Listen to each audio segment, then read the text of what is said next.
Round 3 చూద్దాం. Round 3 వచ్చి Rehmat Nagar and Vengala Rao Nagar, ఈ రెండు ఏరియాలు మిక్స్ ఉంటాయి. అయితే వన్స్ వెంగళరావు నగర్ వచ్చే వరకు కాస్త costly area, educated software companies and different Ameerpet నుంచి జరిగే అనేకమైన సాఫ్ట్వేర్ కంపెనీస్ అండ్ ఇన్స్టిట్యూట్స్ ఈ రిలేటెడ్ వాళ్ళు ఎక్కువ ఉంటారు. ఇక్కడ సెటిలర్స్ ఎక్కువ ఉన్నప్పటికీ కూడా ఓటర్స్ అనేది వాళ్ళు తక్కువగానే ఉంటారు. బట్ గ్రౌండ్లో ఇక్కడ వర్క్ చేసుకునే వాళ్ళు, బిజినెస్లు, గ్రౌండ్ బిజినెస్ ఉన్న వాళ్ళు ఎవరైనా ఉంటారు అంటే వ్యాపారస్తులు, చిన్న పెద్ద వ్యాపారస్తులు అందరూ కూడా ఈ ఏరియాలో ఫామ్ అయి ఉంటారు. ఇక్కడ ఉన్న వాళ్ళు ఓటు పల్స్ రౌండ్ 3లో ఎటువైపు ఉన్నాయి అనే ఒక చిన్న క్యూరియాసిటీ కనుక అది రౌండ్ 3 మొదలైనప్పటి నుంచి ఉంది. ఎగ్జాక్ట్గా మనం అనుకున్నట్టుగానే రౌండ్ 3 మొదలైనప్పటి నుంచి బీఆర్ఎస్ఆ కాంగ్రెసా బీఆర్ఎస్ఆ అన్నట్టు ఊగిసలాడింది.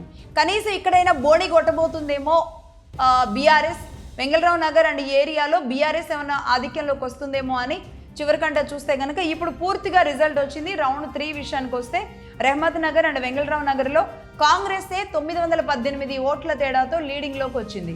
బట్ కాస్త అంటే ఇంతకు ముందు కంటే కూడా కాస్త తగ్గింది. మొదటి 2 రౌండ్ల కంటే మొదటి రౌండ్ కేవలం 60 మాత్రమే, రెండో రౌండ్లోకి వచ్చే వరకు దాదాపుగా ఒక 1000 ఫిగర్ మారింది. ఇక్కడికి వచ్చే వరకు 918 ఓట్లతో ఎనీవే లీడింగ్లో ఉంది, అక్కడ పూర్తిగా ముందంజలో ఉంది. రౌండ్ 3లో మొత్తం ఓట్లు కనుక మనం చూసుకుంటే Congress 30,894, BRS 2,997, Congress 30,894, BRS 29,976, BJP 2,568 మాత్రమే. సో బీజేపీ ఏ స్థాయిలో అంటే ఇంకా ఇక్కడ పదుల సంఖ్యలో, పదుల వేలు అంటే 30,000కి మారిపోయినప్పటికీ కూడా బీజేపీ ఇంకా సింగిల్ 1000 డిజిట్ నెంబర్లోనే ఉన్న పరిస్థితి ఉంది.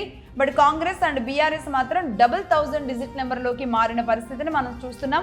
మొత్తంగా అయితే రౌండ్ 3లో రెహ్మత్ నగర్ అండ్ వెంగళరావు నగర్లో కాంగ్రెసే 918 ఓట్లతో లీడింగ్లో ఉంది. ఇక్కడ కూడా బీఆర్ఎస్ బోణీ చేయని పరిస్థితి కనబడుతుంది. ఇక రౌండ్ 4 ఎలా ఉండబోతుంది? రౌండ్ 4 కౌంటింగ్ కూడా మొదలైంది. రౌండ్ 4 కనుక ప్రాంతాలు మనం చూసుకుంటే వెంగళరావు నగర్ అండ్ రెహ్మత్ నగర్ మళ్ళీ ఇక్కడ ఉంటుంది సేమ్. అంటే రౌండ్ 3 రెహ్మత్ నగర్ అండ్ వెంగళరావు ఎలా ఉందో ఇక్కడ వెంగళరావు నగర్ అనేది మేజర్ పార్ట్ ఉంటుంది, రెహ్మత్ నగర్ అనేది మైనర్ పార్ట్ ఉంటుంది. సో ఇది రౌండ్ 4 ఎలా ఉండబోతుంది అనేది నెక్స్ట్ చూద్దాం.